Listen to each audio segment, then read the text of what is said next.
अरे भाग्यवान, आज उठना नहीं है क्या? देखो सुबह हो गई है, पक्षी भी चहकने लगे हैं। राम किशन जी ने अपनी पत्नी मनोरमा जी को जगाते हुए कहा तो मनोरमा जी अचानक अपने पति की आवाज़ सुनकर झट से उठ खड़ी हुई और रसोई घर में जाकर चाय बनाने लगी। चाय बनाते बनाते रसोई की खिड़की खोलकर बाहर देखते हुए मनोरमा जी अपने पति राम किशन जी से बोली, लगता है रात भर बारिश हुई है। चारों तरफ पेड़ पौधों की हरियाली देखकर ऐसा लग रहा है जैसे वो भी नहा धोकर तैयार हो गए हैं। हाँ भाग्यवान, रात भर बारिश बहुत हुई थी। क्या तुम घोड़े बेचकर सो रही थी जो तुम्हें पता नहीं चला? राम किशन जी ने हंसते हुए कहा। तभी मनोरमा जी चाय देते हुए बोली, अच्छा वो सब तो ठीक है जी, लेकिन आज आप वॉकिंग पर जाओगे तो थोड़े संभल कर जाना, क्योंकि आज रास्ते में कीचड़ बहुत होगा, वरना कहीं फिसल कर गिर जाओगे तो मुझे चिंता लगी रहेगी। अरे भाग्यवान, तुम तो डरपोक की डरपोक ही रहोगी। जब से शादी करके आई हूँ तब से ही डरती हूँ कि कहीं मुझे कुछ हो ना जाए, लेकिन आज तक कुछ हुआ है क्या? चाय लेते हुए राम किशन जी ने कहा तो उनके पास बैठते हुए मनोरमा जी बोली, सुबह सुबह शुभ शुभ बोलो जी, परमात्मा ना करे कुछ भी हो। अच्छा ठीक है भाग्यवान, मैं संभल कर ही जाऊंगा, अब तो खुश होना। तो मनोरमा जी खिलखिलाकर हंस पड़ी। राम किशन जी मनोरमा जी की हर बात मानते थे। उम्र के इस पड़ाव में उनके पास सब कुछ था, धन दौलत रुतबा, लेकिन उन सब चीज़ों से राम किशन जी को अब विशेष लगाव नहीं था जितनी ज़रूरत उन्हें अपनी पत्नी मनोरमा जी की होती थी। खैर 6 बजे राम किशन जी मॉर्निंग वॉक के लिए निकल गई तो मनोरमा जी ने फिर से हिदायत देते हुए कहा, संभल कर जाना जी। हाँ हाँ, संभल कर ही जाऊंगा, अभी 2 कदम चलूंगा तो 2 लोग और मिल जाएंगे, अगर फिसल भी गया तो उठाने के लिए बहुत लोग होंगे। बाहर निकलते हुए राम किशन जी ने कहा, भगवान के लिए ऐसा मत कहिए जी, बुढ़ापे का इकलौता सहारा तो आप ही हैं मेरा। तो अपनी पत्नी की बात सुनकर राम किशन जी हंसते हुए मॉर्निंग वॉक के लिए निकल गई और मनोरमा जी हॉल में आकर टीवी पर प्रवचन सुनने बैठ गई। अभी 10 मिनट ही हुए थे कि लाइट चली गई। मनोरमा जी ने मुंह बनाया और सोचा इस लाइट को भी अभी जाना था। वो उठकर खिड़की से झांकी तो हल्की सी धूप निकली थी, तो सोचने लगी कि मैं भी छत पर जाकर टहल आती हूँ, थोड़ा अच्छा भी लगेगा। टीवी बंद करके मनोरमा जी ऊपर छत पर टहलने चली गई। थोड़ी देर टहल कर वो नीचे उतर ही रही थी कि तभी मनोरमा जी का सीढ़ियों से पैर फिसल गया और वो बेहोश होकर वहीं गिर पड़ी। तभी बाहर से दूध वाले ने आवाज़ लगाई, लेकिन अंदर से किसी की आवाज़ न आने पर वो खुद ही अंदर आ गया। आकर देखा तो सामने हॉल में मनोरमा जी बेहोश पड़ी हुई थी, उनके सर से खून बह रहा था। उसने दौड़कर आसपास के लोगों को बुलाया तो पास में रहने वाले शर्मा जी का लड़का रमेश जल्दी से राम किशन जी को खोजने के लिए निकल गया। तभी सामने से उसे राम किशन जी आते हुए दिखाई दिए। अंकल जी, आप जल्दी चलिए, शायद आंटी जी नीचे गिर गई हैं और उनके सर से खून बह रहा है, उनको अस्पताल लेके जाना है। राम किशन जी घबरा गई और जल्दी से बाइक के पीछे बैठे। घर पहुँचे तो देखा कि घर के सामने एम्बुलेंस खड़ी है।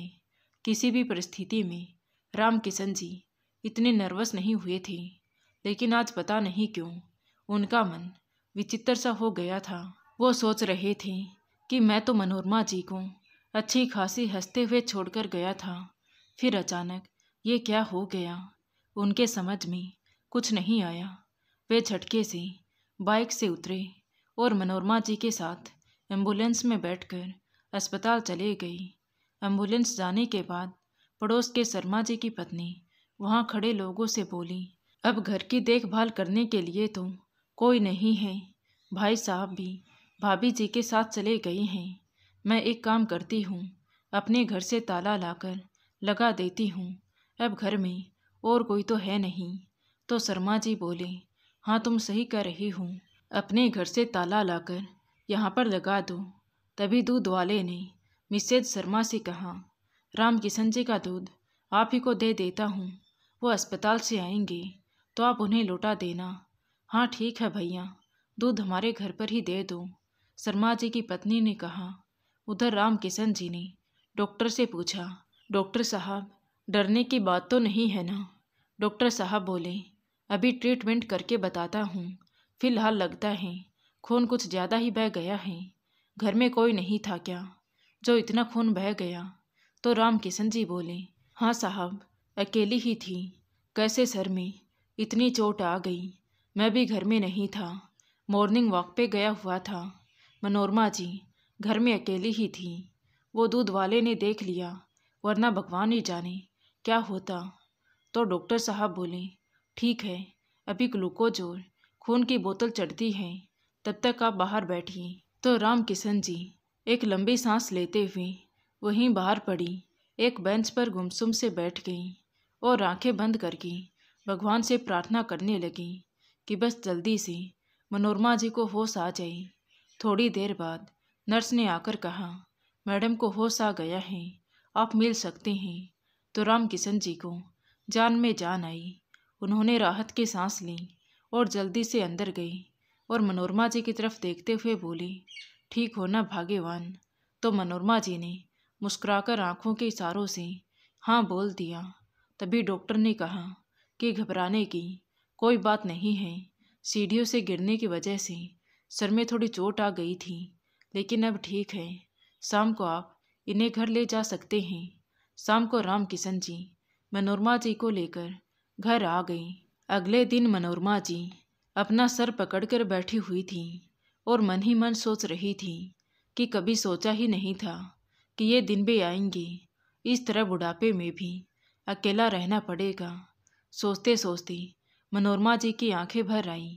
वो वहाँ से उठी और अलमारी खोलकर अपने बचपन का एक एल्बम लेकर बैठ गई और अपने मम्मी पापा दादी की फ़ोटो देखने लगी। दादी की फ़ोटो जैसे ही उनके आंखों के सामने आई तो उस फोटो पर अपने प्यार भरे हाथ फेरते हुए बोली, दादी आप कहाँ हो? देखो ना, अब मैं भी दादी बन गई हूँ, लेकिन शायद आपकी जितनी भाग्यवान नहीं हूँ। मेरे नाती पोता कोई मेरे साथ नहीं रहता। मनोरमा जी को अपनी दादी के साथ बिताया हुआ समय बहुत याद आ रहा था। कितनी अच्छी सहेली थी दादी उसकी। उस वक्त मोबाइल टीवी कुछ भी नहीं होता था, मनोरंजन का साधन था तो दादा और दादी की कहानी। मनोरमा जी ये सब सोच ही रही थी कि तभी पीठ थपथपाते हुए राम किशन जी बोले, क्या हुआ, कहाँ खोई हुई हो? तो मनोरमा जी एल्बम बंद करते हुए बोली, आप तो मेरा बहुत ख्याल रखते हो जी, लेकिन इस उम्र में बच्चे हमारे साथ होते तो बहुत अच्छा लगता। कभी कभी हमारी ज़िंदगी बहुत ही निराश लगती है। मनोरमा जी की आंखों से आंसू बहने लगे तो राम किशन जी बोले, कहने को तो हमारे एक बेटा और एक बेटी है, लेकिन साथ में कोई नहीं रहता। अपना सुख दुख हम लोगों को खुद ही मिलजुल कर काटना होगा। वो बातें कर ही रहे थे कि तभी डोर बेल बजी। मनोरमा जी थोड़ा शक पका गई, इस समय कौन आया होगा? शायद उनकी बेटी सविता होगी या फिर उनका बेटा पंकज होगा। उन्हें सरप्राइज देने के लिए आए होंगे। ये सोचते ही जैसे उनके शरीर में जान सी आ गई। वो जल्दी से उठी और दरवाज़ा खोलने के लिए दौड़ भागी, लेकिन दरवाज़ा खोलने पर मनोरमा जी निराश हो गई क्योंकि मोहल्ले का एक बच्चा बैल बजाकर चला गया था। वो निराश होकर वापस लौट आई तो राम किशन जी बोले, क्या हुआ भाग्यवान, कौन था? अरे कोई नहीं, वो पड़ोस में रमेश का बच्चा बैल बजाकर भाग गया है। काश हमारे नाती पोते भी हमारे पास होते तो हम भी उनके साथ बच्चे बनकर खेलते, लेकिन यहाँ तो दूर दूर तक कोई भी आकर हमारे साथ रहना पसंद नहीं करता। मनोरमा जी का दुख सुनकर राम किशन जी चुप रह गई। कुछ क्षण के लिए सन्नाटा सा छा गया। फिर राम किशन जी बोले, छोड़ो ना भाग्यवान, ऐसी बातें मत करो। क्या कुछ नहीं है हमारे पास? घर द्वार, खेती बाड़ी, बेटा बेटी, सब कुछ तो है। तभी उनकी बात को बीच में ही काटते हुए मनोरमा जी बोली, अजी बच्चे तो हैं, लेकिन बच्चों के पास हमारे लिए समय ही कहाँ है। अरे भाग्यवान, तुम भी कैसी बातें करती हो। हमारे अकेले के बच्चे थोड़ी ना हमसे दूर रहते हैं। आजकल का तो माहौल ही ऐसा है कि रोजी रोटी के लिए बच्चों को देश विदेश में जाकर नौकरी करनी पड़ती है। अब महंगाई भी इतनी बढ़ गई है, एक अकेले इंसान के कमाने से कुछ नहीं होता है। और आजकल अच्छी नौकरी भी महानगरों में ही मिलती है। राम किशन जी ने कहा। तो मनोरमा जी बोली, सही कह रही हैं आप। अब बेचारे बच्चे भी क्या करें, अपनी उन्नति के लिए उन्हें भी बाहर जाना ही पड़ता है। हाँ भाग्यवान, अब तुम निराश मत होना, देखना एक दिन सब ठीक हो जाएगा, राम किशन जी ने कहा। तभी उनका मोबाइल बज उठा। मनोरमा जी ने देखा तो बेटी सविता का फ़ोन था। ये देखकर मनोरमा जी के चेहरे पर एक आशा की चमक आ गई। हाँ सविता बेटी, कैसी हो तुम, कब आ रही हो? तो सविता ने कहा, हाँ माँ, मैं ठीक हूँ, अभी भैया से बात हुई है, हम दोनों संडे को आपके पास आ रहे हैं। अच्छा संडे को, मतलब परसों? हाँ माँ परसों, बड़ी मुश्किल से अपना समय निकाल कर आपके पास आ रही हैं, सविता ने कहा। तो मनोरमा जी बोली, चलो ठीक है बेटा, जल्दी से आ जाओ, आप सबकी मुझे बहुत याद आ रही है। क्या माँ, आप तो जानती हो काम बहुत है, छुट्टी बहुत मुश्किल से मिलती है। मैं तो जॉब के साथ साथ अपने घर की पूरी जिम्मेदारी भी उठाती हूँ, आपको समझना चाहिए। लेकिन नहीं, आपको तो हमेशा बस मिलने की लगी रहती है। हाँ बेटी, मैं समझती हूँ, मैं कहाँ कुछ कह रही हूँ, मैं तो बस अपनी बात बता रही हूँ, मनोरमा जी ने कहा। तो उनकी बेटी सविता बोली, माँ आप तो अपनी बात बता रही हो, लेकिन हमें तो गिल्टी फील होता है ना, आप हमें क्यों नहीं समझती। चलो ठीक है, मैं कॉल रखती हूँ, फिर परसों आकर आपसे बात करूँगी, कहकर सविता ने फ़ोन रख दिया। तो पास ही बैठी राम किशन जी बोली, अब तो आपकी बिटिया का भी फ़ोन आ गया है, अब तो खुश होना। हाँ जी, अब तो एक उम्मीद की किरण दिख रही है कि सब कुछ ठीक हो जाएगा। हम भी अब पंकज के साथ ही चलेंगे और ये मकान किराए से उठा देंगे। परसों तक वो दोनों आ जाएंगे, तब तक हम उनके लिए कुछ मिठाई विठाई बना लेते हैं, कहते हुए मनोरमा जी वहाँ से उठकर रसोई घर में चली गई। जब से राम किशन जी और मनोरमा जी ने अपने बच्चों के आने की खबर सुनी थी, तब से ही दोनों बच्चों के स्वागत की तैयारी में लगे हुए थे। उनके बेडरूम की भी साफ सफाई करके सुव्यवस्थित करवा चुके थे। उन्हें बस बच्चों के आने का इंतज़ार था। इंतज़ार की घड़ियां थी कि ख़त्म ही नहीं हो रही थी। एक एक मिनट, एक एक घंटे के समान कट रहा था। मनोरमा जी कई बार गेट के बाहर सड़क तक जाती और देखकर आ जाती। उन्हें बेचैन देखकर राम किशन जी बोले, सब्र करो भाग्यवान, थोड़ी देर में बच्चे घर में ही आएंगे, कहीं बाहर तो नहीं रुक जाएंगे ना, आप अभी आराम से बैठो। तभी मनोरमा जी राम किशन जी के पास बैठते हुए बोली कि थोड़ा पंकज के पास फ़ोन कीजिए ना, पूछते हैं वो कहाँ पहुँचा है। अभी राम किशन जी ने फ़ोन उठाया ही था कि तभी घर के सामने ऑटो आकर रुका। तो मनोरमा जी के चेहरे पर एक चमक सी आ गई। वो जल्दी से दरवाजे की तरफ बढ़ी। बाहर देखा तो उनकी बेटी सविता ऑटो वाले को मोबाइल से पैसे दे रही थी। तो मनोरमा जी लड़खड़ाते हुए दौड़कर सविता के पास पहुंची और बोली, बेटा छूटे नहीं हैं क्या, मैं दूं क्या पैसे? तो सविता ने कहा, हाँ दे दो, अगर 250 रुपये खुले हैं तो, वरना मैं मोबाइल से पे कर देती हूँ। तो मनोरमा जी वापस आकर राम किशन जी से पैसे लेकर ऑटो वाले को दे दिए। तब तक सविता अंदर आकर सोफे पर बैठ गई। तो मनोरमा जी ने कहा, बहुत थक गई होगी बेटी, पानी लाऊं क्या? हाँ माँ, पूछ क्या रही हो, पानी तो पीना ही है, तो मनोरमा जी किचन से पानी लेकर आई।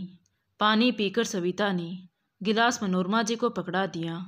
तो मनोरमा जी ने कहा, बेटा कुछ खाएगी क्या? ढोकला मंगवाया है, थोड़ा सा खा लो। रामकिशन जी चुपचाप सब देख रहे थे कि मनोरमा जी कितना थक गई है। थकान उनके चेहरे से साफ दिखाई दे रही थी, लेकिन बच्चों के खातिर अपनी हिम्मत नहीं हार रही थी। तभी रामकिशन जी बोले, तुम बैठो भाग्यवान, मैं लेकर आता हूँ ढोकला। जब रामकिशन जी ढोकले लेकर वापस आई तो सविता ने खड़ी होते हुए कहा, नहीं पापा, मुझे कुछ खाने की इच्छा नहीं है। पहले मैं नहाऊंगी और फिर 2-4 घंटे सोऊंगी, उसके बाद ही कुछ खा पाऊंगी। ये देखकर दोनों दंपति हक्के बक्के रह गई। तभी मनोरमा जी रामकिशन जी को समझाते हुए बोली, सही तो कह रही है बेचारी बच्ची, इतना लंबा सफ़र तय करके आई है तो थक गई होगी ना, आप इसे रख दो, बाद में खा लेगी। तो रामकिशन जी वापस रख कर आ गई और वहीं सोफे पर बैठकर अपने बेटे के आने का इंतज़ार करने लगी। सुबह से भाग दौड़ करते हुए उन दोनों का बूढ़ा शरीर भी थक चुका था। अंत में वो दोनों भी नींद के आगोश में चले गई। दरवाज़ा खोलो की आवाज़ से मनोरमा जी की नींद टूटी। वो जल्दी से हड़बड़ाकर उठ खड़ी हुई। अरे पंकज आ गया, मैं कैसे सो गई, बेचारा बच्चा कितना परेशान हो रहा है। रामकिशन जी की भी आंख लग गई थी। मनोरमा जी ने पहले रामकिशन जी को जगाया। अरे शिक्षक साहब, अब तो जाग जाइए, बेटा कब से दरवाजे पर खड़ा है। कहते हुए मनोरमा जी दरवाजे की तरफ बढ़ी। जैसे ही मनोरमा जी ने दरवाज़ा खोला तो सामने खड़े पंकज ने चिढ़ते हुए कहा, माँ, मैं कब से आपको आवाज़ दे रहा हूँ और आप सब यहाँ घोड़े बेचकर सो रहे हो। कहते हुए पंकज अंदर आ गया तो रामकिशन जी बोले, बेटा बूढ़ा शरीर है, दिन भर की भाग दौड़ से थक गए थे, पता नहीं कैसे आंख लग गई। तब तक पंकज थोड़ा शांत हो चुका था और अपने माँ बाप को गले से लगाकर बोला, मुझे बहुत तेज भूख लगी थी, इसीलिए गुस्सा आ गया था। तो मनोरमा जी ढोकले लेकर आई और बोली, ये लो बेटा, आपके लिए ही मंगवाए थे, अच्छे से पेट भरकर खा लो। ढोकले देखकर पंकज खुश हो गया। तब तक सविता भी आ गई थी। वो भी अपने भाई पंकज के साथ बैठकर ढोकले खाने लगी। तभी ढोकले खाते हुए पंकज बोला, और सुनाइए पापा, आप कैसे हैं? बस बेटा, मैं तो ठीक हूँ। तुम्हारी माँ की तबीयत कुछ ठीक नहीं रहती है। तुम्हारी माँ का अकेले अब इस घर में मन नहीं लगता है, घर खाने को दौड़ता है, इसलिए इस बार हम दोनों भी आपके साथ ही चलेंगे। इतना सुनते ही सविता और पंकज एक दूसरे का मुंह देखने लगे और मुस्कुराकर रह गए। थोड़ी देर बाद रामकिशन जी अपने कमरे में आराम करने चले गए तो उनके जाते ही सविता बोल पड़ी, ओहो भैया, मुझसे तो कोई आशा मत रखना। मैं मम्मी पापा को अपने साथ नहीं लेकर जाने वाली और ना ही मम्मी पापा का कुछ करने वाली हूँ। मेरे भी अपने घर द्वार हैं। मेरे पति क्या सोचेंगे कि अपने माँ बाप को मेरे सर पर लाकर बिठा दिया है। वैसे भी माँ पापा ने मेरे लिए किया ही क्या है। बचपन में 10 साल की उम्र में ही मुझे हॉस्टल भेज दिया था। तभी पंकज बोल उठा, तो मुझे कौन सा मम्मी पापा ने अपने पास रखकर पढ़ाया था, मुझे भी तो हॉस्टल भेज दिया था। और वैसे भी तुम अपनी भाभी रवीना का स्वभाव तो जानती हो, वो तो बच्चे भी पैदा नहीं कर रही है। जब वो अपने बच्चों की जिम्मेदारी उठाने के लिए तैयार नहीं है तो ऐसे में माँ पिताजी की जिम्मेदारी वो कैसे उठाएगी। मैं भी माँ पिताजी को अपने पास नहीं रख सकता हूँ, इसीलिए हम दोनों को मिलकर कोई फैसला तो करना ही पड़ेगा। तभी सविता बोली, क्यों ना हम माँ पिताजी को किसी बढ़िया से वृद्धाश्रम में रख दें, जहाँ पर उन्हें उनके जैसे लोग भी मिलेंगे और वे सुरक्षित भी रहेंगे। वैसे भी हर इंसान को अपनी एज ग्रुप के लोगों के साथ रहना अच्छा लगता है, तो माँ पिताजी को भी अच्छा ही लगेगा। तभी पंकज बोला, हाँ ठीक है, लेकिन आज हम माँ पिताजी को इस बारे में कुछ भी नहीं बताएंगे, वरना अभी से माहौल खराब हो जाएगा। दोनों भाई बहन अपनी बातों में मस्त थे, लेकिन पीछे खड़ी मनोरमा जी उनकी सारी बातें सुन चुकी थी। वो दबे पांव वापस अपने कमरे में आ गई। वो समझ गई थी कि अब उनके जीवन में अंधेरा ही अंधेरा है। वो अपने कमरे में जाकर निढाल सी बैठ गई। तभी राम किशन जी मनोरमा जी को देखकर घबरा गए और बोले, क्या हुआ भाग्यवान, बच्चों ने कुछ कहा है क्या? तो मनोरमा जी की रुलाई फूट पड़ी। उन्होंने रोते हुए अपने बच्चों की सारी बातें राम किशन जी को बता दी। अपने नालायक बच्चों की हरकतें सुनकर राम किशन जी बोले, तुम चिंता मत करो भाग्यवान, बच्चे अपनी जिंदगी में इतने व्यस्त और मस्त हो गए हैं कि माँ बाप को समझ ही नहीं पा रहे हैं। आजकल के बदलते माहौल में हर चीज़ बदल रही है। इंसान स्वार्थी होता जा रहा है। आपसी रिश्तों के प्रति भावनाएं खत्म होते जा रही हैं। तभी मनोरमा जी ने कहा, ए जी, आज तक तो यही सुनती आई थी कि बुढ़ापे में बेटे बहू अपने माँ बाप से नफरत करते हैं, लेकिन क्या एक बेटी भी अपने माँ बाप से नफरत कर सकती है? ये मैंने कभी नहीं सोचा था। अरे हम क्या बेटी के पास जा रहे थे, जो उसने भी हमें वृद्धाश्रम भेजने की सोच लिया। जब अपनी बेटी खोटी हो तो दूसरे घर से आई हुई बेटी को क्या दोष दें? अपनी बेटी से मैंने ये उम्मीद कभी नहीं लगाई थी। कहते कहते मनोरमा जी फूट फूट कर रोने लगी। अपनी पत्नी का ये दुख राम किशन जी से देखा नहीं जा रहा था। वे मन ही मन सोचने लगे कि बच्चों को सबक सिखाना ही पड़ेगा। उन्होंने कहा, भाग्यवान, हम कहीं नहीं जाएंगे, तुम्हें चिंता करने की कोई ज़रूरत नहीं है। अरे देख नहीं रही हो, तुम 3 दिन से अपने बच्चों से मिलने के लिए कैसे मरी जा रही थी, और बच्चे हमारे पास आकर भी हमारे पास नहीं हैं।